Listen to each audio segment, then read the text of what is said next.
करेंगे। लेकिन अचानक आप 15 दिनों के अंदर आप इस तरह के केसेस लेकर आ रहे हैं।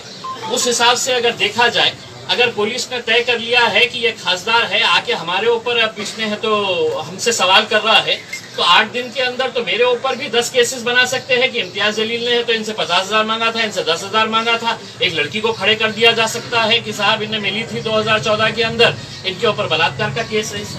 ये सवाल यही पैदा हो रहा है कि पुलिस के ऊपर जनता का विश्वास क्यों नहीं था थाने की। या तो ये है कि राष्ट्रवादी कांग्रेस में आप जब थे तो आप ये सब चीजें हैं तो इसकी सुरक्षा पुलिस डिपार्टमेंट देता था कि नहीं आप लोग करिएगा, आपको जो करने का है खुली छूट है, आप करिएगा करके। हम इसके अंदर साफ ये इल्जाम नहीं लगा रहे हैं, पूरी जिम्मेदारी के साथ कह रहे हैं, ये पूरी साजिश के पीछे एक राजनीतिक खेल खेला जा रहा है और इसका इस्तेमाल जो है पुलिस डिपार्टमेंट को किया जा रहा है।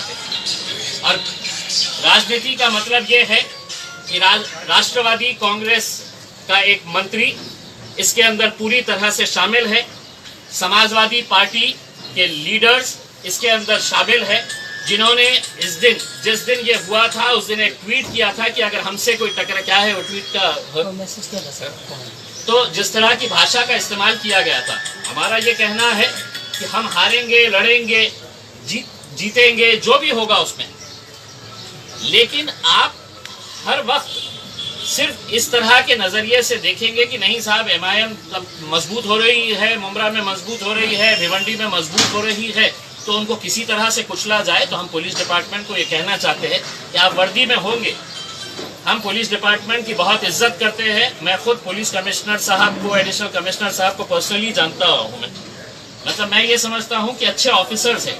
लेकिन मैंने पुलिस कमिश्नर साहब को कहा कि सर आप इस कैबिन के अंदर बैठे हैं, मैं आपकी इज्जत करता हूँ, लेकिन आपका नीचे का अधिकारी क्या कर रहा है, क्या इसका इल्म है आपको? क्या आपका क्राइम ब्रांच का PI क्या कर रहा है, क्या इन्वेस्टिगेटिंग ऑफिसर क्या कर रहा है, ये आपको पता है? पुलिस डिपार्टमेंट की भी जवाबदेही होती है।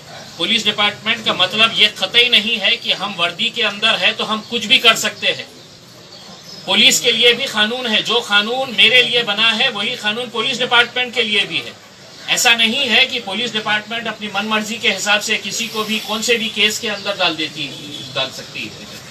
तो हमारा यही कहना है कि हमने लिखित रूप के अंदर पुलिस कमिश्नर साहब को हमने एक मेमोरेंडम दिया है और उनसे ये कहा है कि जो भी, और मैं आपके ज़रिए ये इन्वेस्टिगेटिंग ऑफिसर को और क्राइम ब्रांच के या जो ऑफिसर्स इसके अंदर इन्वॉल्व है उनको ये बताना चाहता हूँ एक खासदार की हैसियत से कि कई इंस्पेक्टर्स के ऊपर कार्रवाई हुई है, इनके प्रमोशंस रुके हुए हैं, इनके ऊपर है तो एक्शन लिया गया है। और मैं आपको साफ तरीके से ये बता रहा हूँ कि इम्तियाज जलील आपको किसी सूरत के अंदर नहीं छोड़ेगा अगर आप ये गलत काम करें। ये गलत काम अगर होगा तो हम किसी सूरत में नहीं। आप लड़िए, आप बताइए हमारे को, आपके पास ये एविडेंस है, हम पूरी तरह से उसकी इज्जत करेंगे। आप अदालत के अंदर जाइए, हम भी अदालत के अंदर जाएंगे, आप अपनी पैरवी करिए, हम हमारी पैरवी करेंगे। लेकिन इस तरह का ये हरकतें जो हो रही है यहाँ पे, ये साफ तरीके से हमारा एक फाइनल एनालिसिस यही है कि किसी राजनीतिक पार्टी के दबाव में आकर यहाँ का पुलिस डिपार्टमेंट काम कर रहा है और पुलिस डिपार्टमेंट को भी इसकी जवाबदेही देनी पड़ेगी।